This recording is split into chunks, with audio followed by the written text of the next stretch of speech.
माइदा नाम रखे जा। सूरतुल माइदा, सूरह माइदा का तारुफ, मकाम नुज़ूल। सूरह माइदा मदीना मुनव्वरा में नाजिल हुई है। अलबत्ता ये आयत अल यौम अकमलतु लकुम दीनकुम हुज्जतुल विदा के मौके पर अरफा के दिन मक्का मुकर्रमा में नाजिल हुई और सरकार दो आलम सल्लल्लाहु अलैहि वसल्लम ने खुतबा में इस आयत की तिलावत फरमाई। रुकू और आयात की तादाद, इस सूरत में 16 रुकू और 120 आयतें हैं। माइदा नाम रखे जाने की वजह, अरबी में दस्तरखान को माइदा कहते हैं और इस सूरत की आयत नंबर 112 से 115 में यह वाकया मज़कूर है कि हजरत ईसा अलैहिस्सलाम के हवारियों ने हजरत ईसा अलैहिस्सलाम से आसमान से माइदा यानी खाने के एक दस्तरखान के नुज़ूल का मुतालबा किया और हजरत ईसा अलैहिस्सलाम ने अल्लाह ताला से माइदा के नाजिल होने की दुआ की। इस वाक़े की मुनासिबत से सूरत का नाम सूरह माइदा रखा गया। सूरह माइदा के फजाइल, नंबर 1, इस सूरत की एक आयत मुबारका के बारे में हजरत उमर फारूक रज़ियल्लाहु तआला अन्हु से मरवी है कि एक यहूदी ने उनसे कहा, ए अमीरुल मोमिनीन रज़ियल्लाहु तआला अन्हु, आप अपनी किताब में एक आयत की तिलावत करते हैं, अगर वो आयत हम यहूदियों के गिरोह पर नाजिल हुई होती तो जिस दिन ये नाजिल होती है हम उस दिन को ईद बनाते।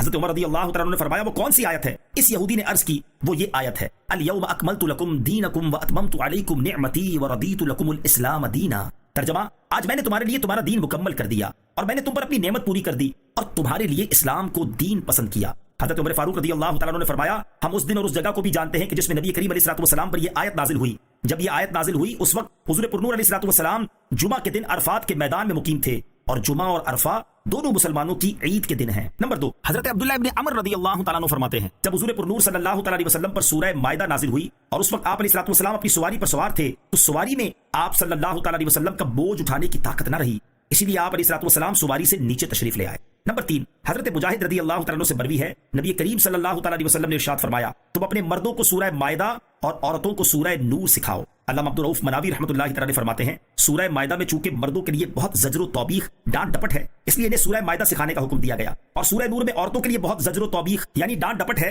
कि इसमें वाक़या इफ़क और ज़ीनत के मकाम ज़ाहिर करने की हुर्मत वगैरह उन चीज़ों का बयान है जो औरतों से मुताल्लिक हैं, इसलिए इन्हें सूरह नूर सिखाने का हुक्म दिया गया।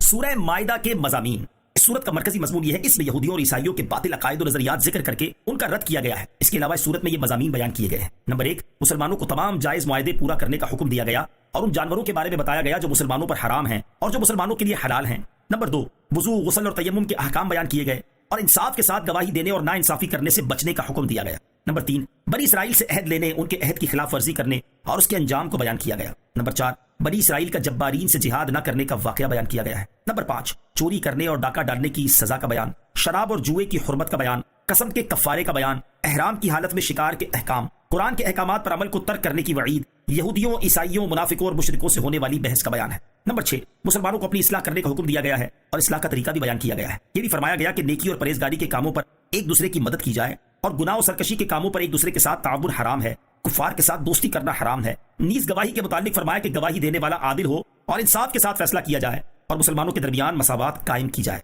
नंबर 7, अल्लाह ताला का दीन एक ही है अगरचे अंबिया किराम अलैहिस्सलाम की शरीयत और उनके तरीके मुख्तलिफ थे। नंबर 8, नबी करीम सल्लल्लाहु अलैहि वसल्लम की नबूवत पूरी मखलूक को आम है और आप सल्लल्लाहु अलैहि वसल्लम को आम तबलीग करने का हुक्म दिया गया है। नंबर 9, इबरत और नसीहत के लिए सूरत में ये 3 वाकयात भी बयान किए गए हैं। नंबर 1, हजरत मूसा अलैहिस्सलाम और बनी इसराइल का वाकया। नंबर 2, हजरत आदम अलैहिस्सलाम के 2 बेटों काबील और हाबील का वाकया। नंबर 3, हजरत ईसा अलैहिस्सलाम के मोजज़े खाने के दस्तरखान के नाजिल होने का वाकया। सूरह निसा के साथ मुनासिबत, सूरह माइदा की अपने से माकबल सूरत निसा के साथ मुनासिबत यह है कि सूरह निसा में मुख्तलिफ सरी और ज़िमनी मुआहदे बयान किए गए थे, जैसे निकाह और महर के मुआहदे, वसीयत, अमानत, वकालत, आरियत, इजारा वगैरह के मुआहदे और सूरह माइदा में इन मुआहदों को पूरा करने का हुक्म दिया गया है।